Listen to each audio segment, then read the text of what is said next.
What's going on, everybody? It's the Hook Cam back again with another film preview. Today we're going to be taking a look at the Green Bay Packers offense and how they can move the rock against this insanely athletic Tampa Bay Buccaneers defense. Now, before I dive too far in, if you could hit that like button, hit that subscribe button to my channel, the Hook Cam, as well as to Jackson Kruger Sports. That would mean the world to both of us. One more plug I got to make: my background music guy, Max Keys. I'm going to link his stuff in the description below.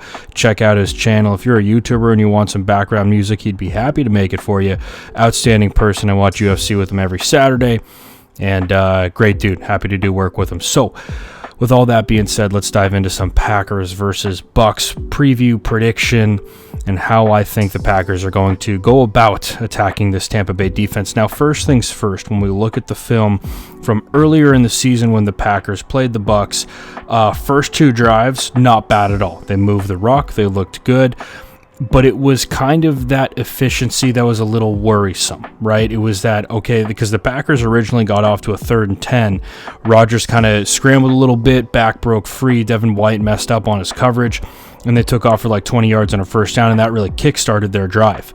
Second drive was a lot like that. They had a couple of third downs that they got out of, and when you kind of dove deeper into the game, you saw some flaws with how the Packers were going about their game plan. The way that I look at this Packers offense is, yes, Aaron Rodgers is an absolute stud. He's one of the greats. He's absolutely one of the greats, and I'm a Brady fan saying that. He's absolutely phenomenal. The thing about this offense, though, is that a lot of it runs through this cat right here.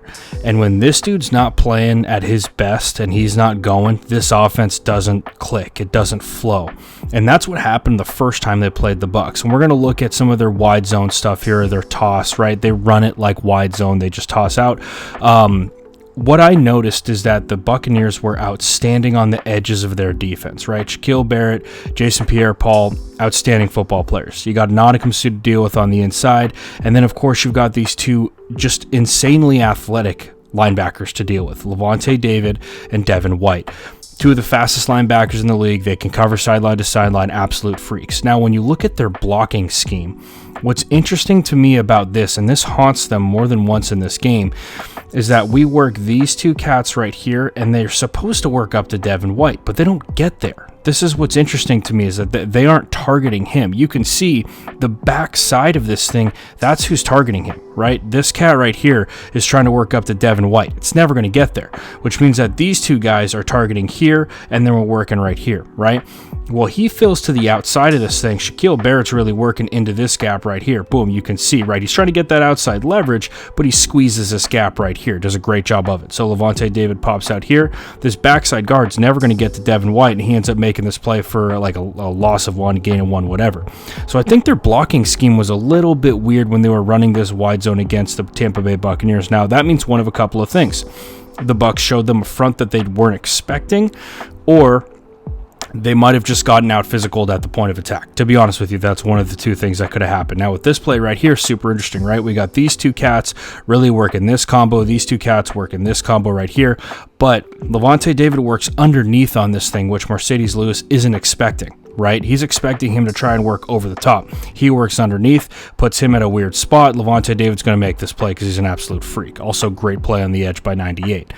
Now, one of the things that I really questioned about the Packers in that first game against the Bucks is why weren't they running their inside zone, right? When you look at them against this last game in the divisional against the Rams, they hammered inside zone against the Rams. It didn't matter if it was going for 4 yards, for 2 yards, for 0 yards. They hammered their inside zone, and they did a great job of it, right? They ended up popping that one at the beginning of the half.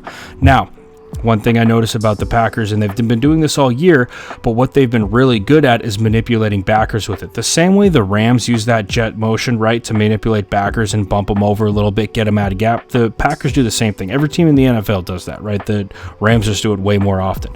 And you can see here that with the Rams, when they motion this dude across the formation, this guy way overcompensates because they're run filling with their safety. He's coming down into the box.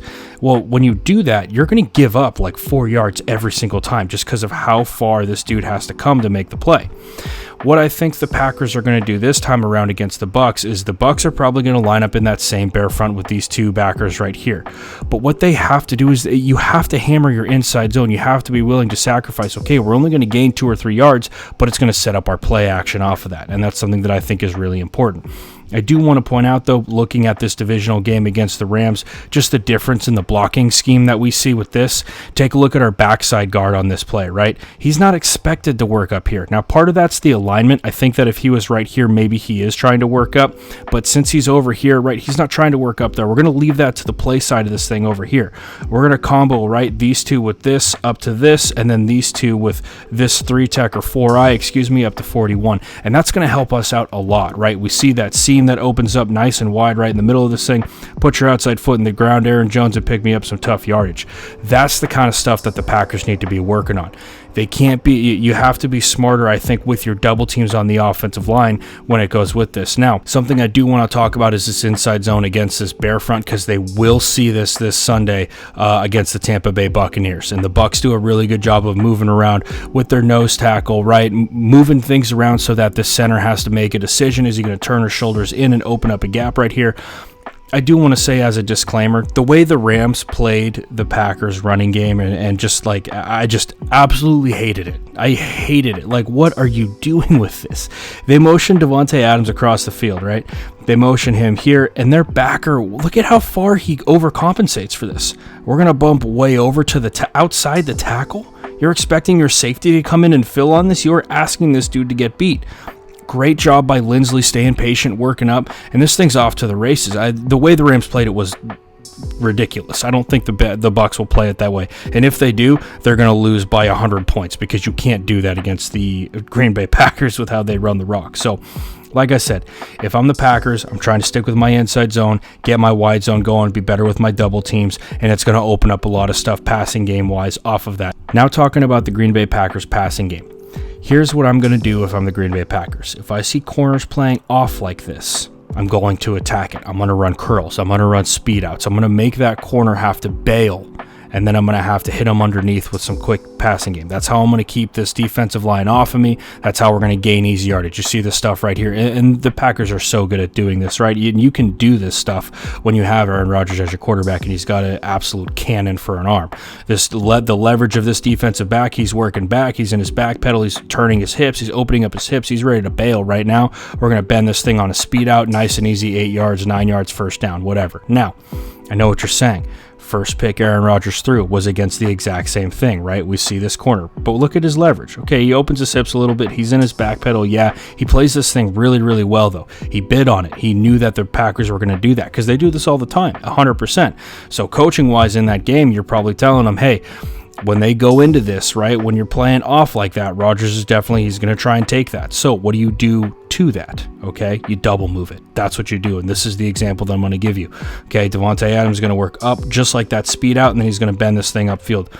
First time I do this, if I'm the Packers, I'm running a double move. I want them to try and bite on this. I want them to try and go and take that thing. But then you double move them, you make them pay, and you pick up some nice and easy yardage. Now, what I do want to talk about with this is their rollout passing game, because this, I think, could be a really big thing for the Packers on Sunday, right? You get your wide zone going. Like I said, you don't have to gain a ton of yardage with your running game. You don't have to be smashing them for 8 yards a pop, 9 yards a pop. You can gain 2 and 3 yards a carry.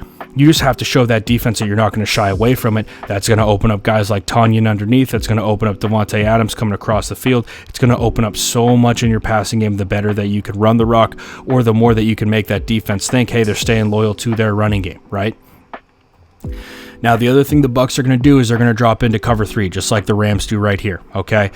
What you can do against cover 3 is go through your reads, right? You progress through your reads, but this backside dig against cover 3 is absolutely filthy, because nobody's right the middle of the field. Most of the times they're floating to another guy. You got a back underneath like this right here. That backer's going to come up, and this backside dig is going to find an opening for you, right? So you got to hit that backside dig. Can't be shying away from that when you're playing the Tampa Bay Buccaneers. Now, the last thing that I will say is the Bucs are going to pressure Aaron Rodgers on third down. It's what they did in week 6. It's what they're going to do. It's their identity. It's who they are. They're going to play a game with you in the sense of, can you get this rock off before we get to the quarterback, right? The Bucs got to the quarterback very, very well the first time they played the Packers, okay? what you can do to combat this is you got to get your quick game going. And this is another thing that makes me scratch my head. Why did the Packers do this the first time they played?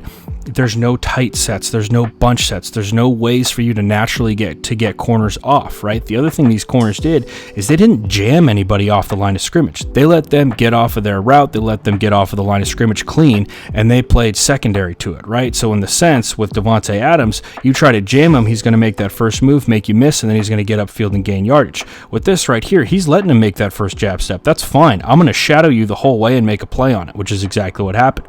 Now, if I'm the Packers, I'm going to run this stuff that is patented Green Bay, right? They do it a little bit right here, but still they work into max protect. I'll get into that later in a different video. What I'm doing if I'm the Packers and the Bucs want to play off or they want to play man, whatever they're doing, is I'm doing stuff like this, right? I'm lining up my 3 receivers in a bunch set at the bottom, and I'm going to stress 2 dudes upfield, boom, and then I'm going to bring another third one underneath right here, right? And that's going to open up so much of the field. It's an easy completion. You can run it on third down. There's so much with it you can do, but that's definitely going to be my go-to on third down. I'm going to sit in those bunch sets. I'm going to run a combination of routes out of there that's going to stress 2 dudes upfield, right? Put them on different levels, okay? So we're going to work him up here, right? And we're going to stem him on a speed out, something like that. Or we're going to work him on a speed out and work him across the field on a post and then have a drag underneath. Something to open up the middle of the field so that if they do pressure, we have our hot route ready to roll. Anyway, guys, that's all I got for you today. That's what I would do if I was the Packers going into this game against the Tampa Bay Buccaneers. Just some thoughts, just some offensive thoughts that I was sitting there thinking about while I was going through my homework. So hope you guys enjoyed. If you did, if you could hit that like button, hit that subscribe button to my channel, The Hook Cam, as well as to Jackson Kruger Sports. That's all I got for you guys today. I'll be back in the week with some more content. Until then, stay safe, wash those hands, and I'll see you next time.